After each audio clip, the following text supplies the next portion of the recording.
Chapter 13. The Value of Heliotherapy. Employing the power of the sun in gaining and preserving the finest physical condition.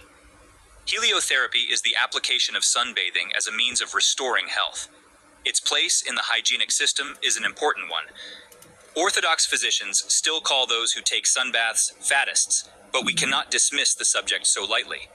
Tricks of terminology do not alter the healthful effects of sunshine. The fact is that heliotherapy is always an aid in restoring health, and in many cases, it is the most important health measure to be employed. The most enthusiastic exponents of heliotherapy are generally those who have employed it in large numbers of cases. These men based their conclusions chiefly on their own experiences and follow a strictly scientific approach to the matter.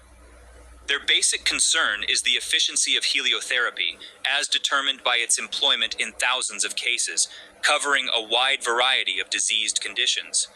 By considering the most important phases and results of this work, we can determine quite accurately the health value of sunbathing and the role it must play in modern life. Historical.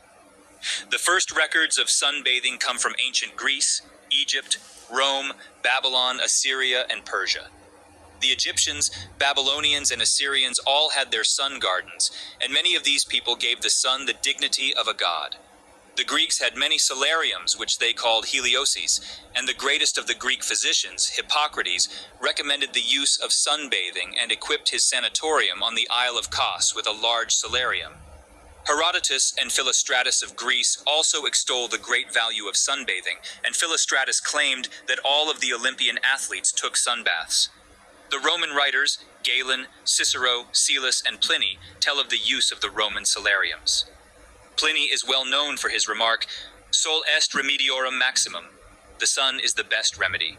Even the old Germanic tribes employed sunbathing. The epic German poem, the Edda, tells us that feverish children were placed in the sunshine on the tops of houses so that they might recover more rapidly. In the 3rd century AD, the triumph of Christianity put an end to the practice of sunbathing throughout most of Europe. For over 1,000 years thereafter, the use of sunbathing was restricted almost entirely to the Jews and Arabians. The Christians called sunbathing a sin and placed it on a par with the other practices of the hygienic system. In the latter part of the 18th century, when the power of the old dogmatic Christianity was waning, sunbathing was again turned to as a preventive and curative health measure. Waldvogel of Bohemia recommended sunbathing in 1775.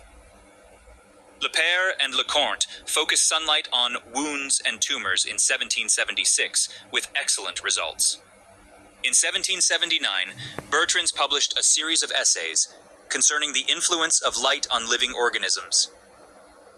In the early part of the 19th century, Cauvin, Dobereiner, Girard, Harterive, and Bonnet carried out numerous experiments to determine the effects of sunshine.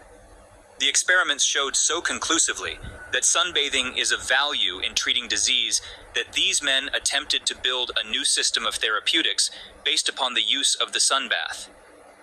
As important as was the work of these great exponents of sunbathing, it was superseded by that of the father of the modern phase of sunbathing, Arnold Rickley. Though Rickley was not a medical man, he understood the importance of sunbathing very well, and made a greater practical application of this health measure than did any of his predecessors. In 1855, he opened his famous sanatorium in Weld's Cry on the Adriatic Sea to provide a cure atmospherique. Here he employed sunbathing to a great extent, and the rapid recoveries of health which his patients experienced gave heliotherapy its real origin as a sound basic science. Rickley's sanatorium continued to operate for over half a century and attracted patients from all over the world. The wide experience which Rickley gained during the 52 years of his practice enabled him to write 7 books covering all aspects of heliotherapy. These books have been translated into the Spanish, French, and Italian languages, but as yet there are no English translations. While Rickley was working in his sanatorium, hygienists in both America and Europe were also using sunbathing in their practice. In Germany, Dr. Laumann opened his famous Sun and Air Cure, an institution devoted exclusively to heliotherapy. In 1872, Biltz, also of Germany, started to employ sunbathing in his sanatorium. The American hygienists kept pace and were led by Sylvester Graham and R.T. Trail, both of whom recommended sunbathing very highly. Associated with Graham and Trail were Dr. George H. Taylor, Dr. Dio Lewis, and Dr. James C. Jackson. Dr. Taylor used sunbathing very effectively in treating scrofula. Dr. Lewis employed it in the treatment of dyspepsia, neuralgia, and rheumatism, and Dr. Jackson gave hundreds of his patients sunbaths every clear day throughout the summer. As a general rule, the experience of all of the hygienists in their use of sunbathing was so successful that all the questions of doubt as to its place in the hygienic system was removed. Good results were obtained not just in a few diseases, but in nearly every ailment for which it was used. It was not always a cure-all in itself, but was found to be essential to facilitate the most rapid recovery of most diseases. Some ailments were frequently completely remedied through the use of sunbathing alone. The greatest living exponent of sunbathing is A. Rollier, Maryland, director of the Institute of Heliotherapy at Leysin, Switzerland. Rollier received an excellent medical training and for a time worked with Kocher, the famed surgeon who attempted to remedy tuberculosis of the bones and joints by surgery.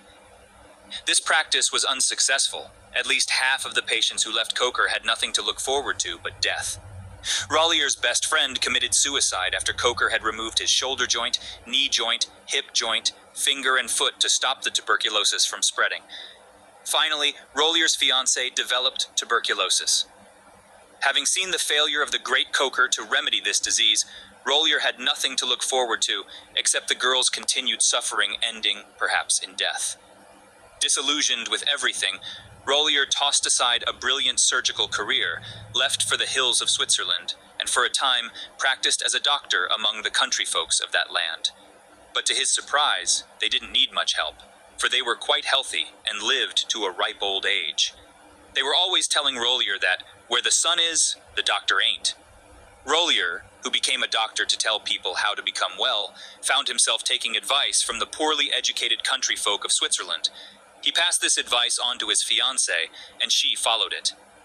After spending as much time as she could in the bright alpine sunshine, she was soon fully recovered. From the day of her recovery, Rollier was a devoted disciple of heliotherapy. In L903, Rollier opened his great sanatorium in Lucin, a small city in the mountains of Switzerland. This sanatorium was simply one gigantic solarium associated with complete and modern living quarters for all of the patients. Gradually, there came a steady stream of supposedly incurable patients to this place. Patients who were weak, scrawny, skinny, and tubercular, and doomed to die. Rollier was given the scraps of humanity to work with, and he turned them into examples of excellent health. Of the thousands upon thousands of patients who underwent Rollier's sun cure, most were completely remedied of their afflictions. During one period of time just following World War I, 1,746 of the 2,167 tubercular patients who were under Rollier's care completely recovered health. The only failures were among those who had allowed their tuberculosis to enter its most advanced stages. Rollier's experience stands as a monument to those who for the past century have maintained that sunbathing should form a part of every healing art. Sunshine and disease. The history of heliotherapy certainly provides ample evidence of its value. We have seen in reviewing this history how effective sunbathing is in remedying certain diseases, chief of which is tuberculosis. But let us look a little further into the matter here and find the relation existing between sunshine and the general course of all disease. Throughout the earth, the growth of plant and animal life is dependent upon the presence of sunshine. We find that life is always most prolific in the tropics where there is an abundance of year-around sunshine and where the intensity of the sun's rays is the greatest. In the Arctic regions where there is a scarcity of sunshine, life is scarce or absent altogether. Then, as we go south and the climate gradually becomes warmer, all kinds of life becomes more prolific. In the equatorial regions, it reaches its peak. Also, it is to be noted that the plants and animals are usually more highly developed where the climate is warmer. The Danish scientist Thorvald Madsen found that just as the best physical development is attained in the tropics, so also do the people of the temperate zone attain the best health during the summer months when there is an abundance of sunshine. Madsen based his conclusions upon his studies of a 37-year compilation of Danish medical records. These records are unusually complete because in Denmark, the law requires that every physician report every case of infectious disease which he treats. The statistics provided by Madsen show that disease, particularly infectious disease, occurs most frequently during the season in which the people get the least sunshine. Diphtheria, bronchitis, bronchi pneumonia, and tonsillitis all run up to a peak in the winter months and fall into insignificance during July and August. Taking an average of all disease, February was found to be the month most conducive to the development of disease. September was the best month from the standpoint of public health. The conclusion is inescapable. The prevalence of disease corresponds to the amount and intensity of the sunshine. The more sunshine, the less disease. The less sunshine, the more disease. In the treatment of wounds which do not heal, sunshine is of the greatest importance. In World War I, thousands of German soldiers were afflicted with deep wounds which simply would not heal in spite of the most adequate medical attention. Month after month, the wounds continued to fester, matter, and infect the entire body. It was left to Bernhard of Samden, an old surgeon who gave up the use of the knife for sunbathing, to help these unfortunate soldiers.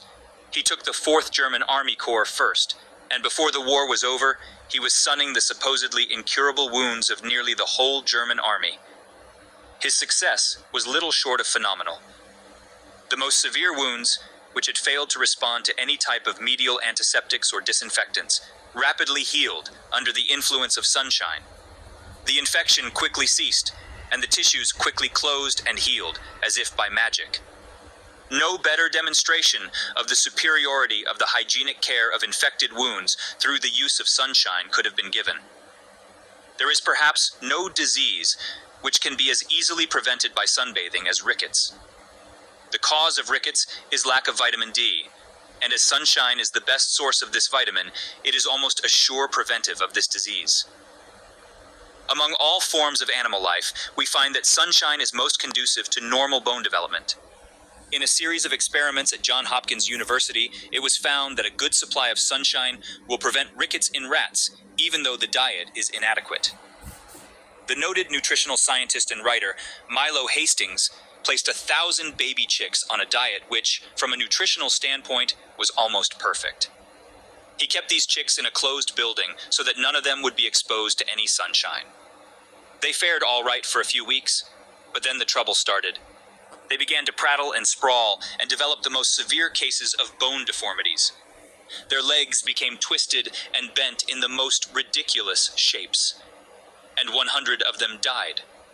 Then Hastings released the chicks and allowed them to roam about in the sunshine all they wished. There was no further development of rickets. The chicks regained their strength and were able to run about again, although, of course, many of the twisted legs remained deformed. Humans may not be quite as susceptible to rickets as baby chickens are, but they too frequently develop bone deformities, as well as osteomalacia and other bone diseases when sunshine is lacking. Dr. E. Amstead, an associate of Dr. Rollier, reports remarkable success in treating rickets with sunshine, and another sun doctor, Rydell, has used sunshine successfully in treating post-osteomalacia fractures of the neck of the femur, which had failed to heal in a year's time. The simple application of sunshine brought about speedy recovery. The fracture healed perfectly with good ossification. When diseases involving the kidneys exist, sunbathing is of special value. Rollier treated several cases of renal disease with sunshine and reports good results. In the most severe cases, recovery was not complete, but the patients lived much longer than could otherwise have been expected. The patients who started the sun treatments before the disease was too far advanced experienced complete recovery. The explanation generally given for the healing power of sunshine upon the kidneys is that, by warming the skin, an extra supply of blood produces a vascularization which is 7 times greater than normal. This concentration of blood, or hyperanemia as it is called technically, lasts for 2 full hours after the sunbath, and it is primarily responsible for the beneficial effect exerted upon the kidneys. The extra supply of blood undoubtedly speeds the eliminative processes which are necessary for recovery. The skin particularly is benefited by sunbathing. The well-bronzed skin is firm and strong, but at the same time it possesses a soft, velvety texture. It is usually free from pimples and blemishes of all kinds. In addition, the sun has a tendency to smooth the skin and remove small wrinkles. It is indeed a prerequisite to greater beauty. Medical authorities list literally dozens of skin diseases which commonly afflict civilized races.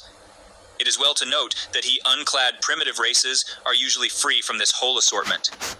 Travelers who observed and lived among the early North American Indians reported that they suffered from virtually no skin diseases. This was no doubt due in part to the better diet they employed, but the fact that they wore very little clothing and lived much of their time in the open air and sunshine deserves much credit. The use of sunshine in winter greatly increases the body's resistance to cold.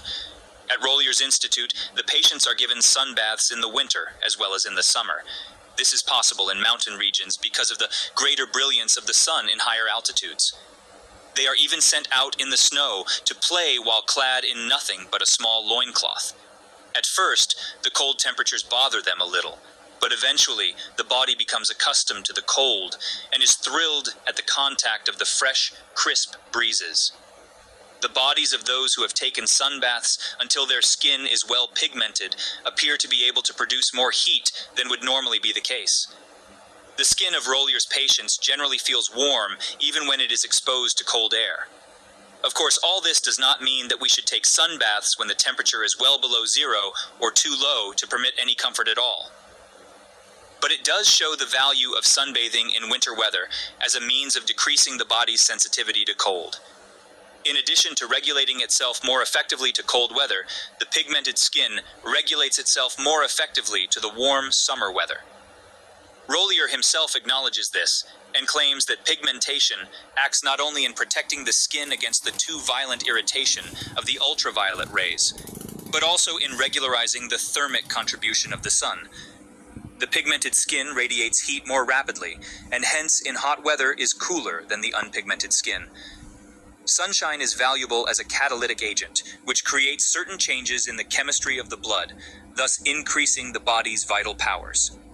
The amount of calcium and phosphorus in the blood varies in direct proportion to the amount of sunshine which the body is exposed to. The greater the amount of sunshine, the greater the amounts of calcium and phosphorus which are made available for the body. In just 1 week of daily sunbathing, with each of the sunbaths a few minutes in duration, the phosphorus content of the blood actually doubles. It is considered highly probable that sunshine increases the secretion of certain hormones or ferments, which permit the body to use certain chemicals, which it otherwise would not be able to use. All forms of anemia and other blood afflictions are helped by sunbathing. After Quincke and Behring showed that oxygen consumption is greatly increased in the presence of light, hygienists, realizing that oxygen consumption is essential to the production of more hemoglobin, applied the use of sunshine to anemia cases, and with excellent results. The medical practitioners, Doctors E. Amstad and Sali, have also noted that sunbathing is valuable in these cases. Sali reports that the hemoglobin content of the blood of children rarely remains at 75, 80 during a program of sunbathing, but rises to 80, 85, often 90, occasionally 100, and in a few cases even 100, 105 over 80. The advantage of sunshine for all anemia patients is certainly apparent from this evidence. Hodgkin's disease, which is associated with progressive anemia and enlargement of one or more groups of the lymph glands, always has been considered incurable by medical methods. The claim is made that the cause is unknown, the disease is invariably fatal, and the duration varies from a few months to several years. Nevertheless, this disease responds very favorably to sunbathing. Dr. Amstad reports that the treatment of 2 cases of Hodgkin's disease with sunshine resulted in the recovery or great improvement in each instance. The first patient was a young boy whose condition was in an advanced stage. Diagnosis at the Institute of Pathology of Basel and Bern showed that multiple lymph adenomas existed. A program of sunbathing carried out over a little more than a year secured the desired results. The boy gained 22 pounds and was eventually able to take the most strenuous walks in the mountains. Evidence of the multiple lymph adenoma completely disappeared. The other patient was improved considerably, but recovery was not complete because the sunbaths were discontinued at an early stage. Nagelo, in his Blutkrankheiten und Blutdiagnostik, writes, in reference to the value of sunbathing in Hodgkin's disease, that in a certain number of cases, I have applied heliotherapeutic treatment and have found direct insulation of the splenic region of distinct value. I observed surprisingly good results during the particularly sunny summer of 1911, lasting increase in hemoglobin and of red corpuscles, extraordinary improvement in the general health, and surprisingly great diminution in the volume of the spleen, which were unaffected by X-ray treatment. All of these cases show quite clearly that sunshine is important in maintaining and regaining health. Though sunbathing is of much value when used alone, it is of far more value when used in conjunction with other hygienic measures. The few really large medical institutions which employ sunbathing do so without following a well-planned program of nutritional guidance, exercise, and fasting. Rollier scrupulously avoids overfeeding and uses meat very moderately in his institute, but the diet he employs is far from adequate. Hygienic institutions, on the other hand, present a much more scientific and balanced system of caring for the sick. They use sunbathing extensively, but in conjunction with fasting, when necessary, proper diet, and exercise. Theirs is the most rational manner of treatment. Sunbathing should be considered an adjunct or part of a general health-building program rather than a therapeutic agent to be used alone in the treatment of certain specific diseases. Sun and air. Much discussion has centered upon the relative value of sunshine and air in the employment of heliotherapy.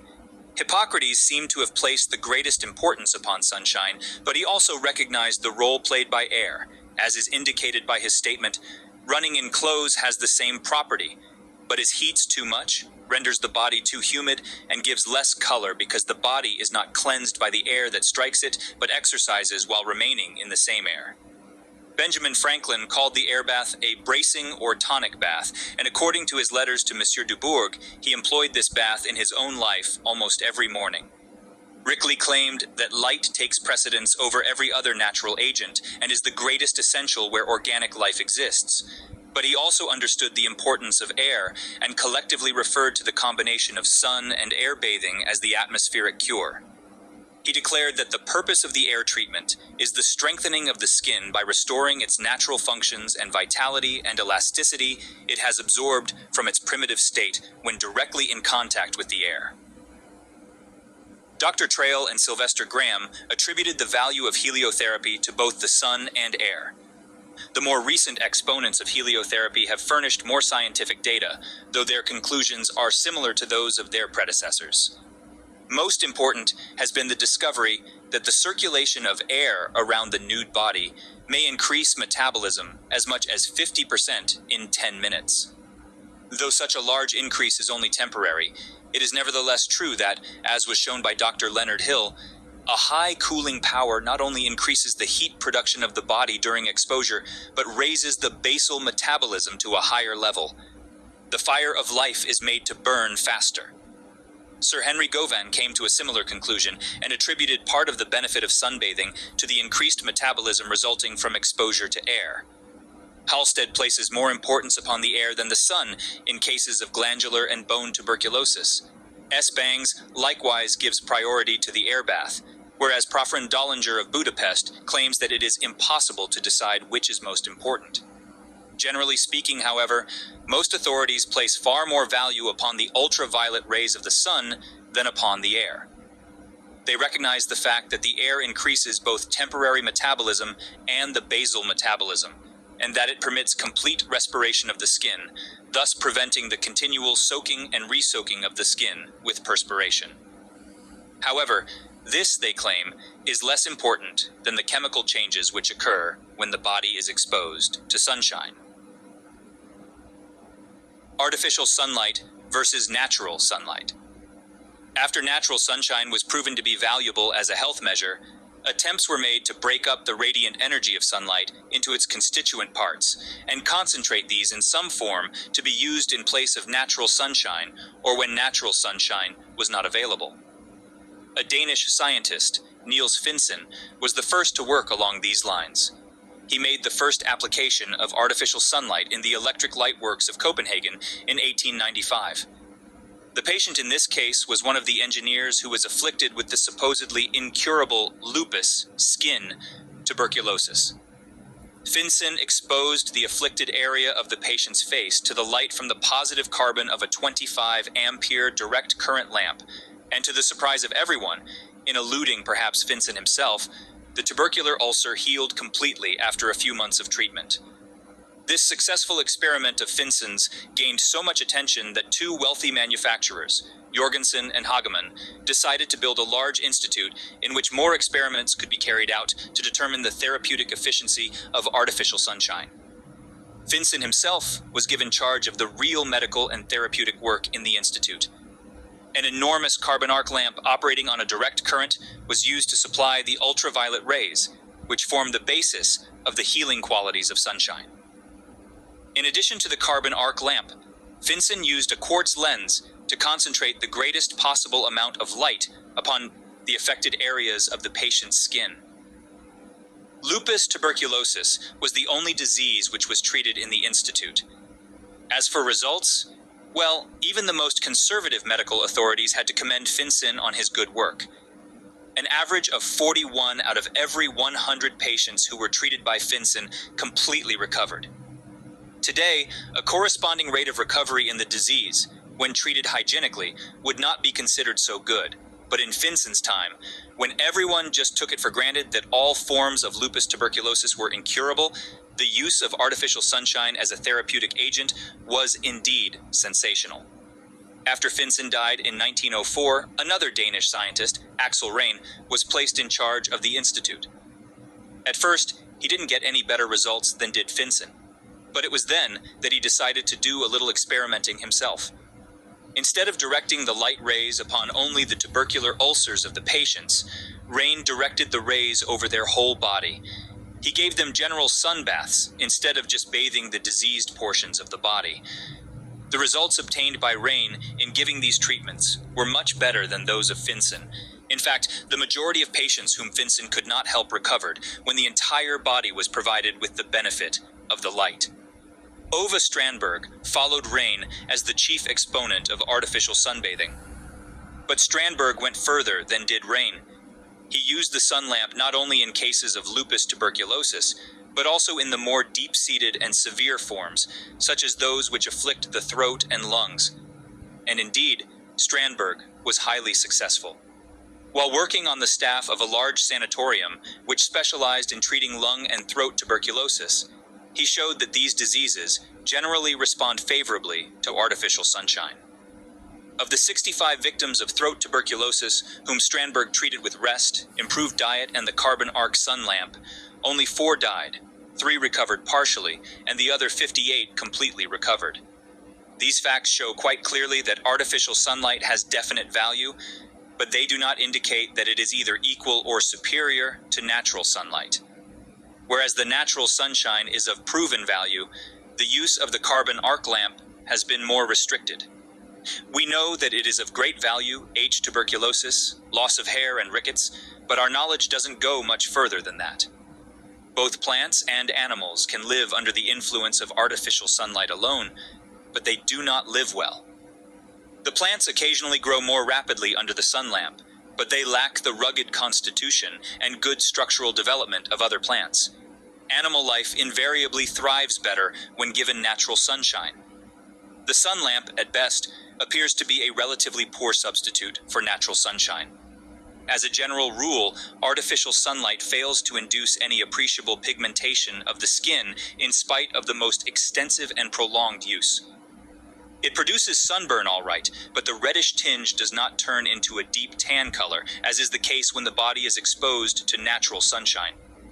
This is due to defects in the carbon arc light itself, rather than defects of the specific lamps. Perhaps the chief advantage of natural sunshine is the fact that it is balanced properly. With the mild ultraviolet rays, it supplies the infrared rays.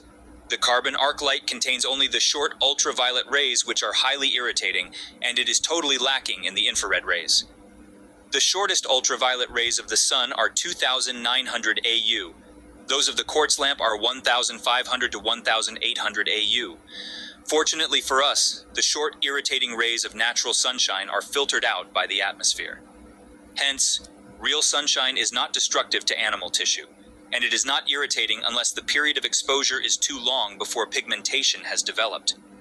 Artificial sunshine is no doubt much better than no sunshine at all. If infants cannot be given regular sunbaths, they may be given sun lamp treatments to good advantage, but expert guidance is required. Also, in certain diseases such as tuberculosis and loss of hair, the sun lamp might well be employed if there is no possibility of exposing the body to natural sunshine. However, you should always remember that, as far as is known today, natural sunshine possesses no equal.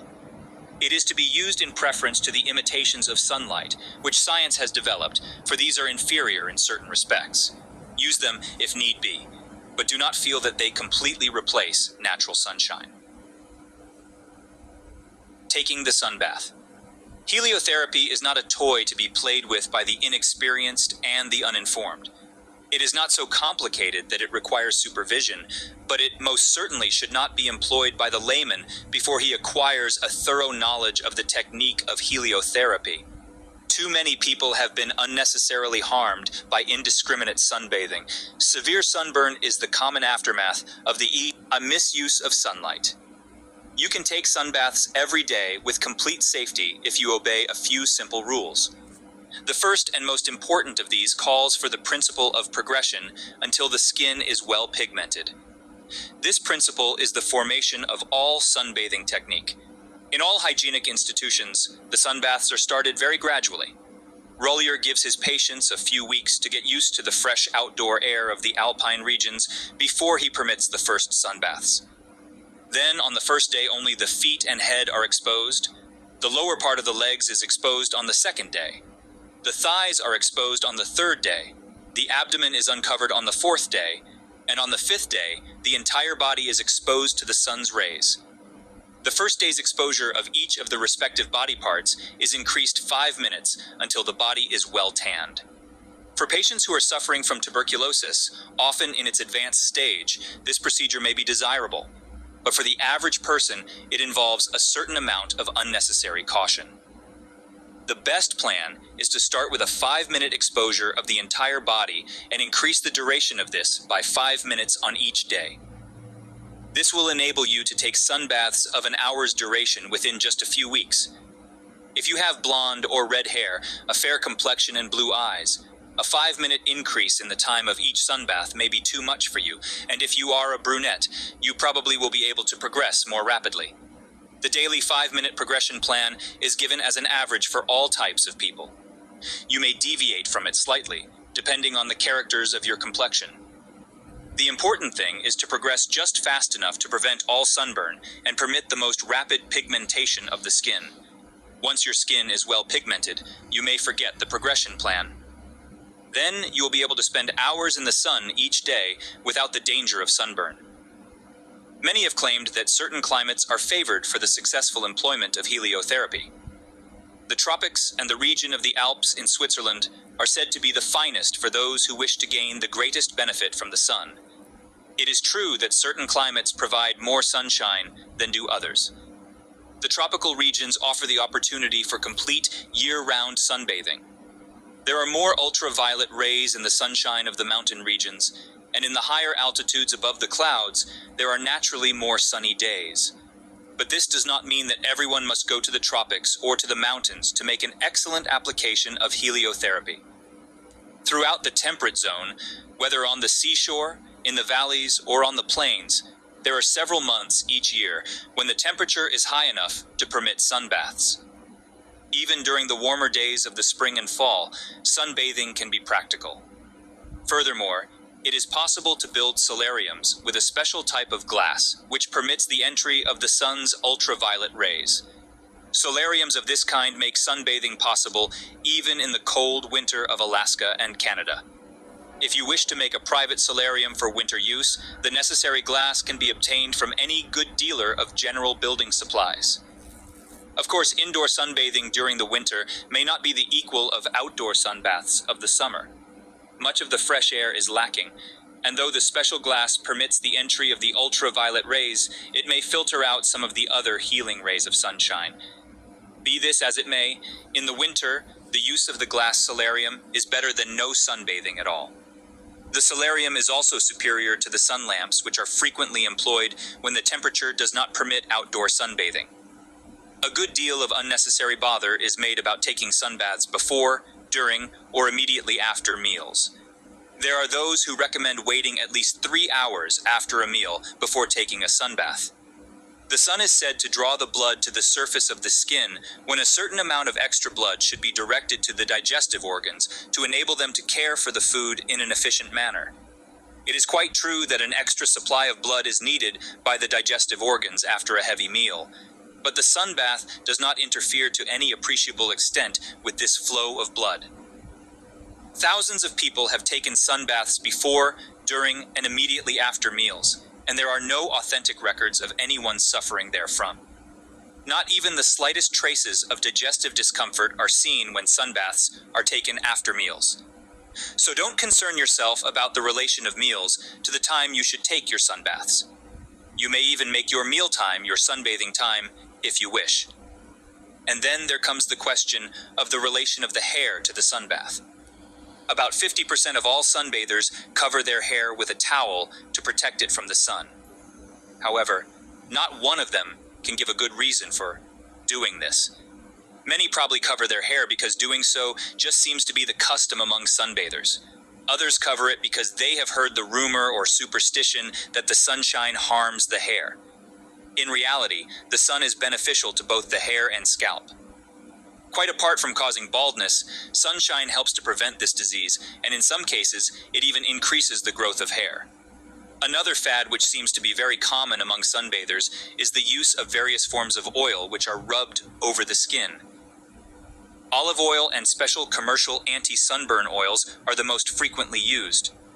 For those who must make long exposures during the early stages of sunbathing, before the skin is well pigmented, the use of some form of oil on the skin may be desirable to prevent sunburn or alleviate it to some extent. However, when used on the pigmented skin, the oil serves no useful purpose, and probably does a certain amount of harm by filtering out some of the ultraviolet rays of the sun. Further, the oil slows the process of pigmentation. Following the principle of progression in the initial stages of sunbathing removes entirely the need for oil and renders the use of the same as impractical and undesirable. A certain amount of controversy has arisen over the question of whether or not sunbathing can be done to excess after the skin has been tanned sufficiently to prevent burning. One school of thought places no limit upon the amount of sunshine that can be taken with benefit and uses as its dictum, the greater the amount of sunshine, the better the state of health. Others claim that sunshine, when taken in very great amounts, tends to be depressing and weakening.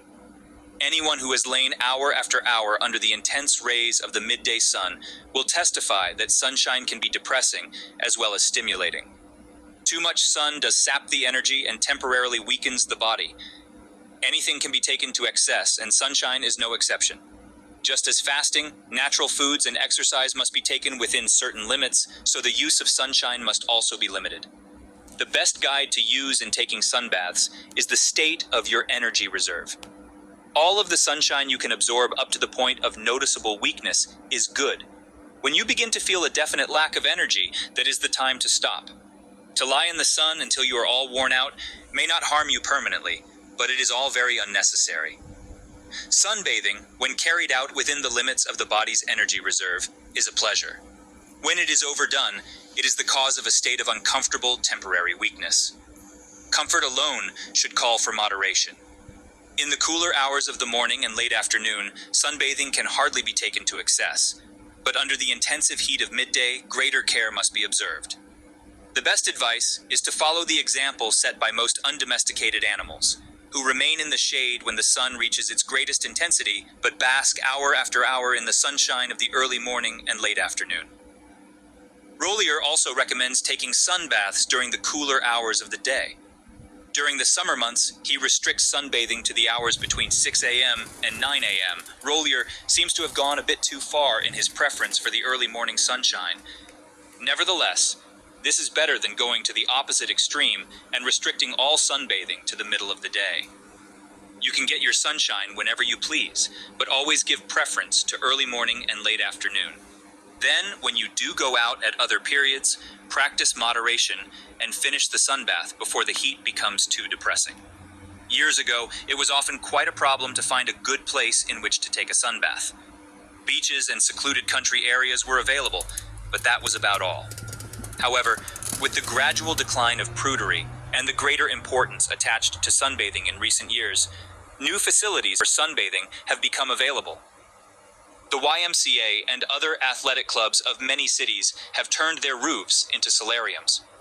The L Street Bathhouse in Boston is one of the largest public solariums in the world. It has a capacity of several thousand and is indicative of the trend toward the establishment of municipal solariums in all of the large cities. For those who do not care for the solariums, there remain the beaches, outdoor swimming pools, public parks, nudist parks, open verandas, apartment house roofs, and flat roofs which can be used for sunbathing purposes. You really shouldn't have any trouble finding a place to take a sunbath. Perhaps the most convenient facilities are not always available, but with a little ingenuity, the problem can usually be solved. Not only do many opportunities for sunbathing exist today, but the situation is improving.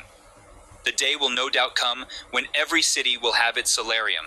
Perhaps even public schools will eventually establish solariums for the benefit of their students. It should be apparent that taking a sunbath is really a very simple matter.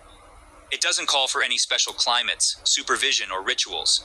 No matter where you live, you can enjoy the advantages of sunshine with little or no inconvenience. And you don't have to worry about the danger of sunbathing either. There isn't any if you obey the one all-important principle of progression. Just start taking your sunbaths gradually and work up to the point where you can spend all of the time in the sun that you wish, within the limits of your energy reserve, of course.